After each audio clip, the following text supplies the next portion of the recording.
Le gouverneur militaire intérimaire du Nord Kivu, le général-major Peter Chirimwami, a lancé le week-end dernier la campagne dénommée « J'aime mon pays, je soutiens les FRDC ». Tout était passé dans l'enceinte du gouvernorat de la province du Nord Kivu à Goma au cours d'une cérémonie devant plusieurs couches de la population, dont les associations féminines et la société civile. Le gouverneur Chirimwami Nkuba a ainsi appelé la population à arrêter les critiques sur l'armée qui se font sur les réseaux sociaux. Tous les mots sur l'armée, nous les retrouvons dans les réseaux sociaux. Nous sommes les seuls peuples qui parlent mal de son armée dans les réseaux sociaux. Je pense que ce soutien aujourd'hui signifie que nous allons dire non.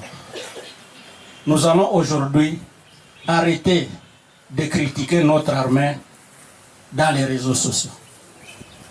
Est-ce que vous me rassurez? C'est ça le soutien. Le soutien à son armée, c'est les convaincre vos maris qui sont des militaires à accepter la mort pour les raisons de la patrie. Aujourd'hui, les gens ont tendance à avoir peur de la mort, alors que sans mourir, on ne pourra pas occuper ou réoccuper la partie sous occupation. Vous devez nous aider. C'est ça nous soutenir. Pour sa part, la présidente des associations féminines du Nord Kivu, Madame Isabelle Pendeza, a exprimé l'engagement de la femme kivusienne à soutenir l'armée congolaise dans la restauration de la paix. Cette campagne a été organisée, préparée d'ailleurs par le collectif des associations féminines pour le développement, Café Danzig, en collaboration avec les différentes plateformes des organisations féminines du Nord Kivu, mais aussi avec l'accompagnement d'une organisation féminine d'ici de Kivu qui nous a aussi accompagnés. C'est dans quel but? C'est dans le but de renforcer la collaboration civilo-militaire. Comme vous le savez, la fois passée, il y a eu ce problème du carnage et qui a créé une division, une séparation entre la population civile et les militaires. Et pourtant, le pays est sous, je dirais, est dans la situation d'agression. Et nous, en tant que femmes, nous nous sommes dit, voilà, nous sommes des mères, nous donnons la vie, mais nous devons aussi protéger cette vie. Et c'est la raison pour laquelle nous avons dit, nous allons voir les militaires et aussi leurs épouses, parce que leurs épouses, elles sont influentes dans les questions de paix et de sécurité, souvent malheureusement qu'on oublie quand on planifie nos activités avec les femmes. Deuxièmement, c'est pour accompagner aussi la vision du chef de l'État, parce que quand il dit qu'il va faire tout de son mieux pour renforcer et pour imposer la paix. Et nous nous sommes dit, nous avons longtemps souffert dans cette province avec la situation de l'insécurité persistante. Nous nous sommes dit, on ne va pas rester seulement en train de crier, en train de pleurer et être considérés toujours comme des victimes. Mais pourquoi pas être considérés comme des acteurs de paix et de changement. D'ailleurs, nous les femmes, on doit être à la première ligne. On doit donner on doit considérer nos points de vue. Et on doit contribuer aussi dans la résolution pacifique des conflits. Vous savez aussi que, je le dirais, on n'a pas de problème entre des communautés. Les communautés du Nord Kivu constituent normalement la richesse et la force de cette province. Raison pour laquelle on a lancé cette campagne. Nous devons continuer à éduquer les enfants de les bas âge. On va aller même dans les écoles, on va aller dans les églises, parce que la question de paix n'est pas seulement réservée aux militaires. Et nous nous sommes dit, nous n'avons qu'une seule armée, c'est notre armée que nous devons soutenir, appuyer. Quand le pays est agressé, tout le monde devient patriote et tout le monde doit s'engager. Aussi longtemps qu'il y aura cette situation d'agression, les femmes vont s'engager pour aller jusqu'au bout. On va aller voir même les militaires qui sont sur la ligne de front. On va aller même les accompagner. On a d'ailleurs donné une enveloppe pour les accompagner. C'est pas qu'on doit toutes les femmes doivent être sur la ligne de front. D'ailleurs, nous soutenons les femmes qui sont sur la ligne de front, les femmes qui sont dans l'armée, qui constituent d'ailleurs la motivation des organisations féminines. Je pense que cette campagne doit aller des bouches à l'oreille. Moi, je viens devant toi, quelqu'un d'immédiat, je te parle de cette campagne, toi aussi tu parles à ta femme, toi aussi tu parles à ton enfant, ainsi de suite.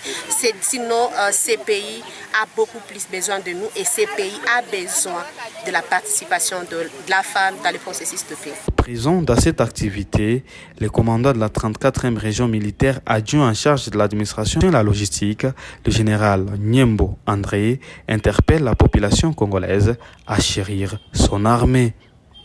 Ce qui m'a beaucoup marqué, c'est le mot soutien total aux FARDC. Je pense que le commandant de CECAS a dit ici que nous donner à manger, c'est bien, mais nous soutenir, c'est mieux. Et moi, je pourrais encore ajouter ceci. Aujourd'hui, les mamans sont présentes ici pour soutenir les FARDC. Je pense que le soutien ne doit pas être pour aujourd'hui. Ça doit être un soutien qui va rester tout le jour avec les forces armées. Pour quelle raison? Lorsque les mamans ont 2 enfants dans la maison, 2 garçons, un qui a les yeux rouges, qui mange vite à table, qui est sale, il dit soda. Lorsque les mamans ont parmi les 2 garçons un garçon très calme, très intelligent, elles disent Padiriwetu.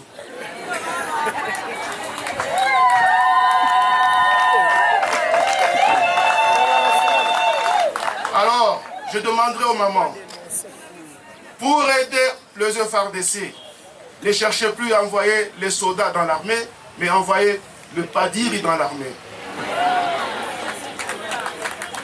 Un enfant qui a échoué aux études, on dit, ou une soda. Un enfant qui est brutal à la cité, ou une djeshi. Et un enfant doux, M. l'abbé Wetu.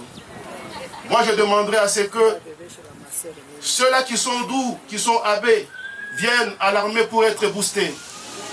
Et ceux-là qui sont agités, amenez-les dans les grands séminaires pour être formatés.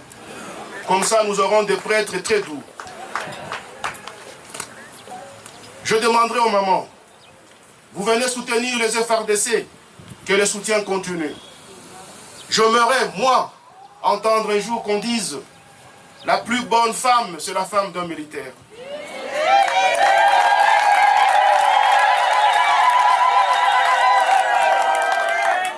J'aimerais entendre dire la plus belle femme, c'est la femme du militaire. J'aimerais entendre dire les enfants le mieux éduqués, ce sont les enfants de militaires. J'aimerais même entendre que les mamans cherchent à ce que leur fille soit mariée par le militaire. Mais curieusement, quand un garçon se présente en famille, la première des questions est de savoir, il fait quoi? C'est un militaire, Utakulanine. Alors que c'est un service.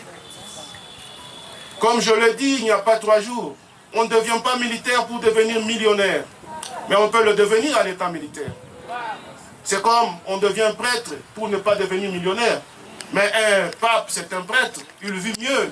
Je l'ai dit il y a 2 ou 3 jours, c'était en présence du conseiller principal du gouverneur qui l'a représenté à l'université de Martyr.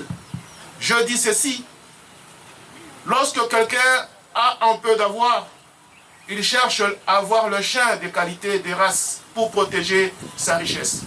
Mais nous avons la République. Nous devons aussi chercher la qualité pour protéger la République. À cette même occasion, la présidente des associations féminines du Nord Kivu a remis une somme d'argent importante au gouverneur comme contribution pour achat de nourriture des militaires engagés au front.